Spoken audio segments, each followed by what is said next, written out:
ট্রাম্পের স্বেচ্ছায় পদত্যাগ কর্মসূচি গ্রহণ করেছেন ৭৫,০০০ কর্মী। সাংবাদিকদের জন্য সবচেয়ে রক্তাক্ত বছর ২০২৪, বিশ্বে সব মিলিয়ে ১২৪ জন নিহত। পুতিনের সঙ্গে ফোন আলাপের পর ট্রাম্প বললেন ইউক্রেন যুদ্ধ বন্ধের আলোচনা শুরু হলো।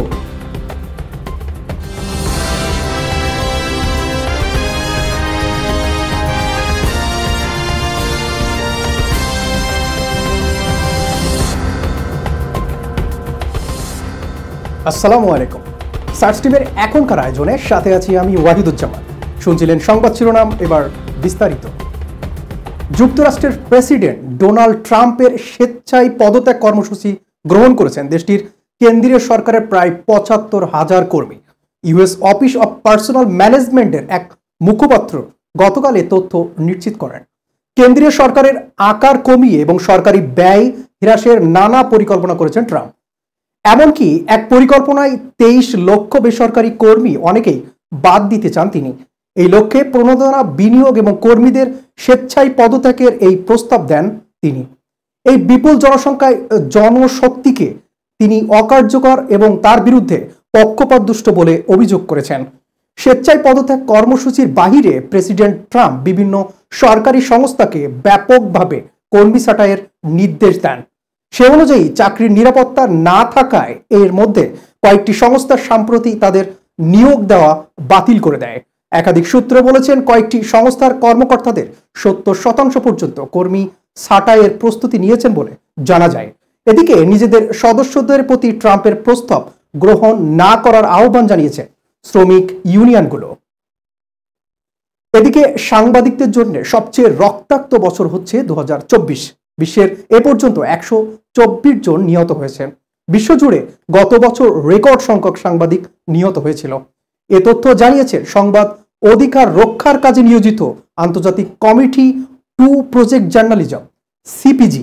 গতকাল প্রকাশিত সিপিজির এক প্রতিবেদনে বলা হয়েছে এসব নিহতদের ঘটনায় প্রায় ৭০% পেছনে দায়ী এককভাবে ইসরায়েল। প্রতিবেদনে আরও বলা হয়েছে ২০২৪ সালে বিশ্বের ১৮টি দেশে অন্তত ১২৪ জন সাংবাদিক নিহত হয়েছে। ২০২৩ সালে সংখ্যাটি ছিল ১০২ জন, আর ২০২২ সালে ৬৯ জন। ৩ দশকের বেশি সময় ধরে সাংবাদিক ও সংবাদ মাধ্যমের উপর আঘাতের তথ্য সংরক্ষণ করছেন সিপিজে। সংগঠনটি এক বিবৃতিতে বলা হয়েছে তাদের হিসাব রাখার পর থেকে আজ পর্যন্ত এত বছর ধরে বেশি সংখ্যক সাংবাদিক নিহতের ঘটনা ঘটেনি। এর আগে ২০০৭ সালে বিশ্বের সবচেয়ে বেশি ১১৩ জন সাংবাদিক নিহত হয়েছিল বলে জানিয়েছেন সিপিজি। এ সময় ইরাক যুদ্ধের কারণে এক বছরে এতজন সাংবাদিক জীবন হারিয়েছিলেন। এদিকে পুতিনের সঙ্গে ফোন আলাপের পর ট্রাম্প বলেন ইউক্রেন যুদ্ধে বন্ধের আলোচনা শুরু হলো। যুক্তরাষ্ট্রের প্রেসিডেন্ট ডোনাল্ড ট্রাম্প বলেছেন তিনি রাশিয়ার প্রেসিডেন্ট ভ্লাদিমির পুতিনের সঙ্গে টেলিফোনে দীর্ঘ ফলপ্রসূ আলোচনা করেছেন। গতকাল এই ফোন আলাপে দুই নেতার ইউক্রেন যুদ্ধ বন্ধের আলোচনা শুরু করার বিষয়ে একমত হয়েছেন।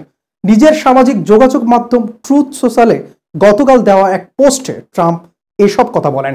এতে ট্রাম্প বলেন তিনি এবং রুশ প্রেসিডেন্ট একমত হয়েছিলেন যে তাদের নিজ কূটনৈতিক দল অবিলম্বে আলোচনা শুরু করবে এবং আলোচনার জন্য একে অপরের দেশকে নিয়োজিত করেছেন।